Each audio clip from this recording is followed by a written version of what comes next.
70 ماؤں سے زیادہ پیار کرنے والا رب، 70 ماؤں کا زندگی بھر کا پیار ایک طرف اور مالک کی ایک نگاہ ایک طرف۔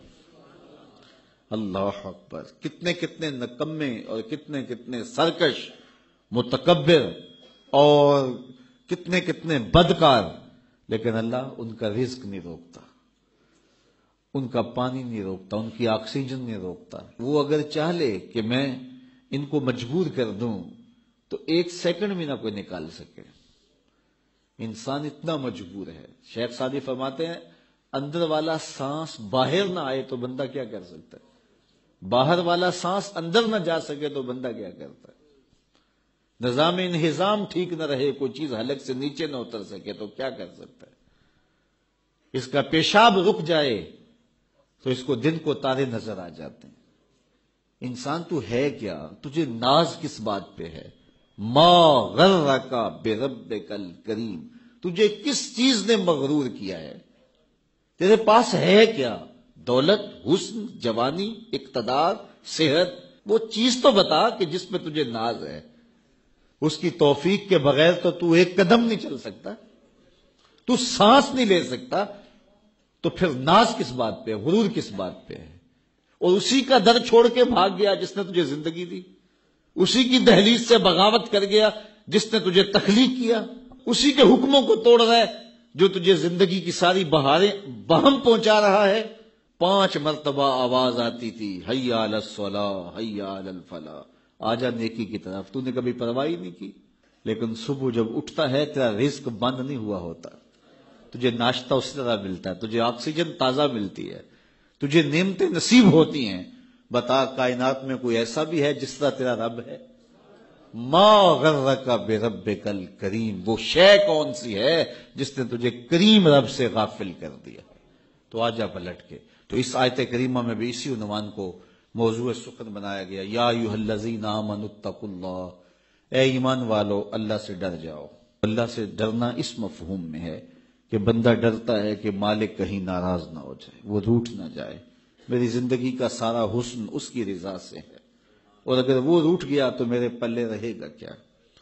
دیکھیے جب اللہ روٹھتا ہے، ناراض ہوتا ہے تو رزق بند نہیں کرتا، اللہ ناراض ہوتا ہے تو آکسیجن بند نہیں کرتا، سورج کو حکم نہیں ہوتا کہ فلاں میرا نافرمان ہے، تیری کرنیں اس کے آنگن میں نہیں جانی چاہیے، چاند کو منع نہیں کیا جاتا فلاں کے آنگن میں چاندنی نہیں بکھیرنی، آکسیجن روک دی نہیں جاتی، کھانے روک نہیں دیے جاتے۔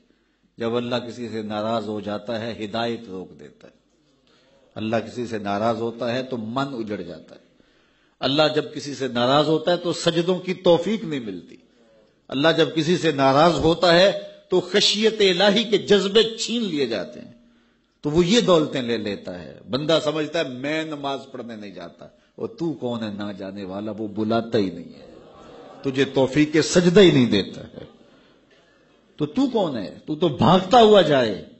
یار کسی کو کارڈ آیا ہو کسی منسٹر کا تو وہ کئی لوگوں کو دکھاتا پھرتا ہے، آج کل تو وہ جو ہے وہ شیئر کر دیتے ہیں، جی مجھے فلاں نے بلایا ہے، تو لوگ جلیاں ڈالتے ہوئے جاتے ہیں، فلاں نے بلایا، تو رب نے بلایا ہو تو کوئی جائے نا؟ اور میاں تجھے اس نے پھر بلایا ہی نہیں، تیرے سے ناراضگی ایسی ہے کہ تیرے کانوں سے آواز تو ٹکرائی ہے لیکن تیری روح تک نہیں پہنچی، اس نے روک دیا ہے راستے میں۔ اللہ فرماتا ہے کہ ہم ان کے کانوں میں پردے ڈال دیتے ہیں، ان کی آنکھوں پہ پردے ڈال دیتے ہیں، ان کے دل پہ پردے ڈال دیتے ہیں۔ تو بندہ کہتا ہے میں نہیں پڑھتا، تو کون ہے نہ پڑھنے والا؟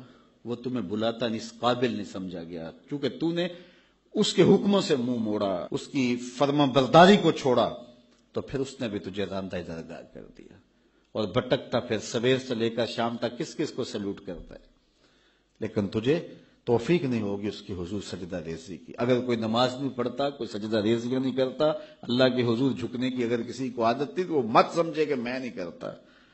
اللہ اکبر! اس سے چھین لی جاتی ہے توفیق، چھین لی جاتی ہے توفیق۔ تو اللہ سے توفیق مانگو کہ اللہ ہم سے کبھی بھی اپنی توفیق نہ چھینے، ہمیشہ ہماری پیشانیوں کو سجدے نصیب کرے۔ تو کہا اے ایمان والو اللہ سے ڈر جاؤ، اللہ اکبر، یعنی اس سے محبت کرتے ہو تو اس کی ناراضگی سے ڈر جاؤ، کہیں وہ روٹھ نہ جائے، وہ ناراض نہ ہو جائے۔ وَلْتَنْظُرْ نَفْسٌ مَا قَدَّمَتْ لِغَدٍ، ہر جان یہ دیکھے اس نے آنے والے کل کے لیے آگے کیا بھیجا۔